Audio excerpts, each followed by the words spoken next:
Hello. So I was just about to do a little side project. You know those projects where you end up putting them off for longer than you should, and it's just like it's so small that it's kind of ridiculous that you haven't done them, but you just haven't.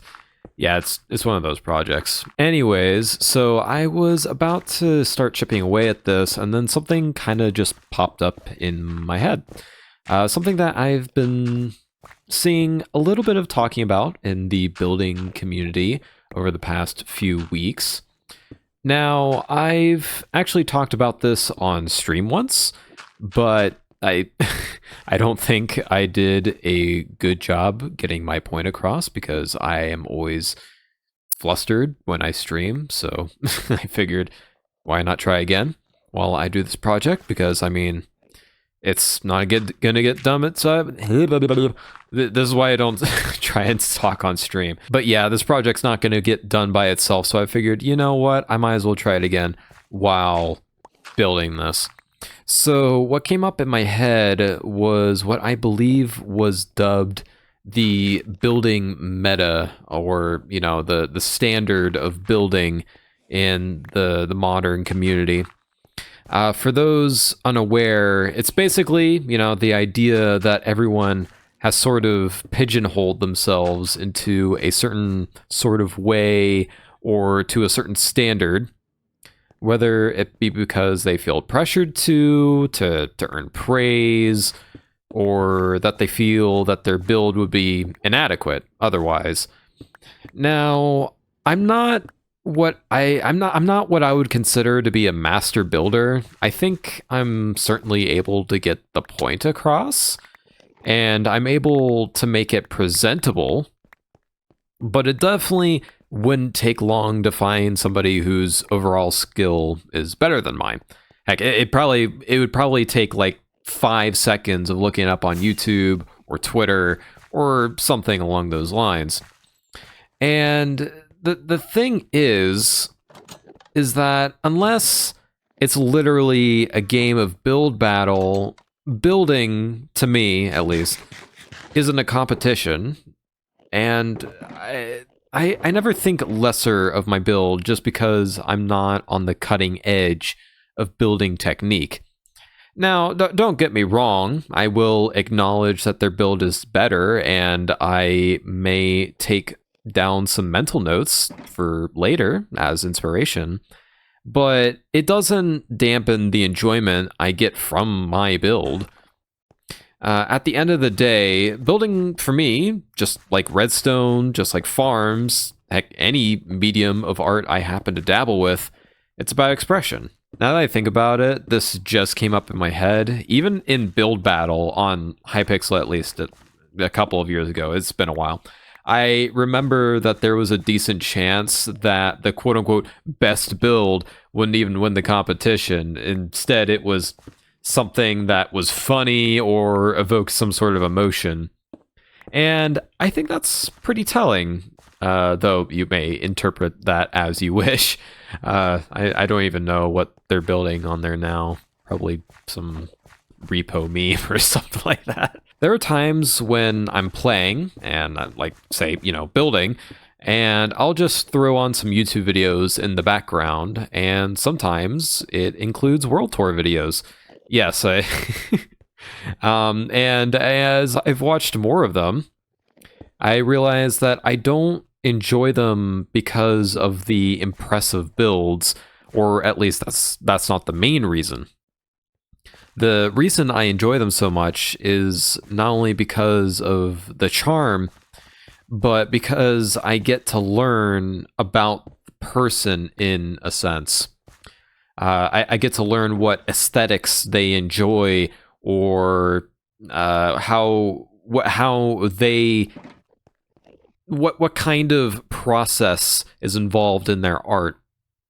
Now, unsurprisingly, we put a lot of ourselves in our art. And whenever someone learns about you, it's kind of like exploring your own little world. Minecraft just visualizes that in a way. A good example is what I'm building right now, actually, which is essentially a hallway that takes inspiration from the liminal aesthetic. I love liminal spaces. I and a lot of other people have a strange fascination with the creepy, for one reason or another. My reason, for the liminal aesthetic specifically, is that it reminds me of my time in the hospital. Long story short, I ended up with appendicitis, and it's a fairly serious condition, and thankfully it's common enough. It's fairly easy. Well, okay, not easy, but it's treatable. But it's very involved. It requires a surgery. So at around 9 to 10 years old, I had to stay at the hospital for several nights. I'm going to be honest with you, my perception of time was a bit skewed because, I mean, you could probably imagine I had to be on a couple of drugs just so, I didn't have a constant pain in my stomach. And so on and so forth. And so I didn't feel nauseous and, it was an entire mess. But point being, I stayed at the hospital for a pretty decent amount of time. And whenever it would come for the time for the staff to help me get to the bathroom before I went to sleep, we would go down what would then be a completely abandoned, somewhat dark hallway. That there would be like some low lighting just so you could see where your feet were, just so you could, not trip over yourself. I still don't know why, but that memory has stuck to me fervently. At least I think that's the correct use of the word. I remember being softly creeped out by it, but also finding it really cool and oddly comforting in a sense. Maybe it's just because I don't like people, and I like having as little people as possible. But I ever since then, I kind of just enjoyed being in abandoned buildings. I remember when I would get to school early, I would walk the hallways, and I don't know, there was some strange satisfaction to that. You probably never would have thought a room like this had such a strange story behind it, but that's precisely why I find other people's builds so fascinating. But yeah, that's even before I get started on how even simple builds have a particular vibe, style, and charm that about them that goes well beyond the building skill. I mean, you have Ant Venom's Peaceful World, Etho's Man Cave, basically any build from Stampy's World. And there's probably so many other YouTubers that I don't really know, but there are so many things people have created that has brought joy to others and that they get nostalgic over. And all they did was place some blocks while letting that creativity just flow, just kind of pouring themselves into a game. There is no real entry requirement outside of owning a device that can indeed run Minecraft. Now, I know that so far I've been mostly discussing points that have already been discussed in plenty of forums and some YouTube videos that I've seen online. But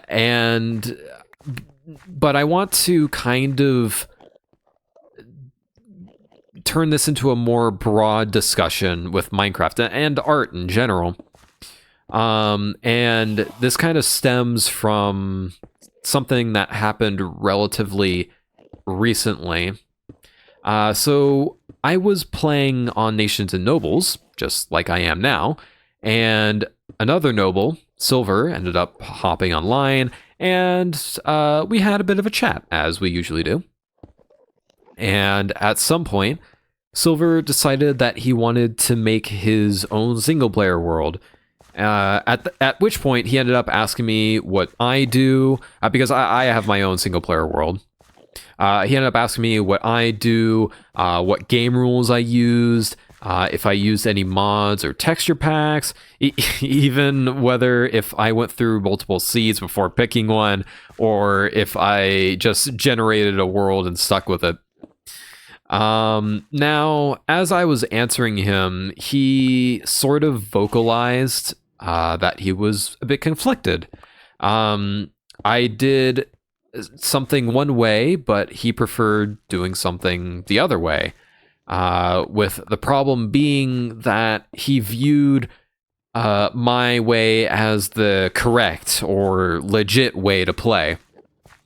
Now, for some context, I really enjoy the limitations vanilla Minecraft provides, because it allows me to problem solve, and it gives me a fun project to work on. And you know, that's one of the big reasons I play Minecraft. I love problem solving. I even have a hardcore world that has even harsher restrictions, because I find it satisfying in its own way. But Silver, on the other hand, at least from my perspective, he does enjoy vanilla, but there are specific things that he would really rather not bother with, like phantoms. No one tell him that I voted them into the game, by the way. There was a point where I kind of had to level with him and say, dude, at the end of the day, it's your world. One of the biggest advantages of having a single player world is that you make your own rules. There's no shame in wanting to play it your way just because some view it differently.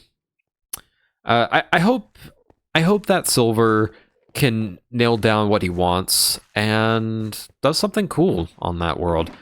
Not only because he's my friend, I want him to have fun, but also, you know, the selfish desire to see what cool stuff is up his sleeve, because I'm confident he's got something. He's a really good player. Now, I'm actually going to back up for a second and say that you also shouldn't feel obligated to come up with a completely unique experience with completely unique builds as redstone and so forth.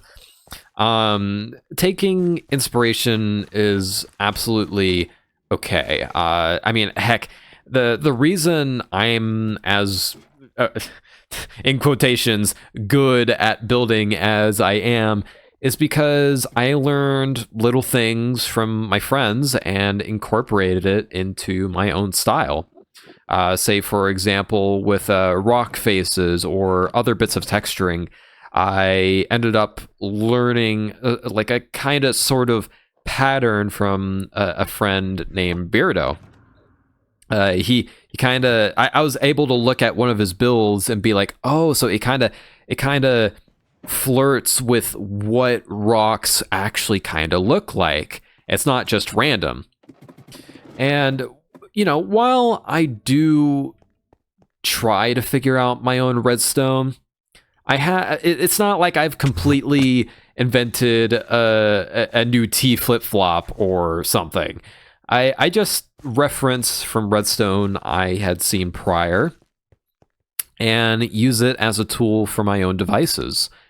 I mean, hey, if you're genuinely not into building whatsoever, and you just want to skip to the other parts, there is absolutely no shame. And my dog is probably barking at a bird. Yeah, my dog is she's a pity dachshund mix. Yeah, I know that's a bit it's an interesting mix, ain't it? And the thing is about those two breeds is that they have a massive prey drive. So anytime she sees like a squirrel out the window or something, she just goes nuts. Hopefully you don't hear her too much in the background. But anyways, back to what I was talking about. But yeah, if you want to, just skip the parts of the game that you're not really interested in, like say building, there's absolutely no shame in looking up a block for block house tutorial. I know that I did that every now and again before I really started gaining an interest in building. Everyone has their own unique way of playing, and sometimes building isn't a part of that. You'll get some people who exclusively enjoy PvP and parkour. You'll get some people who are absolute redstone geniuses, but have a hard time building and don't really care to improve. Some people hate birch logs for some reason. I even know a guy who tears down his house, builds a new one, and repeats the cycle every week he plays. I am not joking. And you know what? No matter what you do, there's value in it, because then nerds like me take a look at what you're doing and appreciate not only the time and thought you put into it, but also how what you did is completely different to what we would have done. That's cool. Like, and this might just be me, who knows, but I think that's cool as hell. It's interesting to see how your brain works, and it's almost like playing an open world game for the first time. There's always something that surprises you around every corner. I think this very well could be summarized by, I think it's like an artist meme, where the guy goes, "Holy cow, there's 2 cakes," or something like that. But yeah, I think that's all I really have to say on the matter. So yeah, go on, play Minecraft like only you can, and see you around.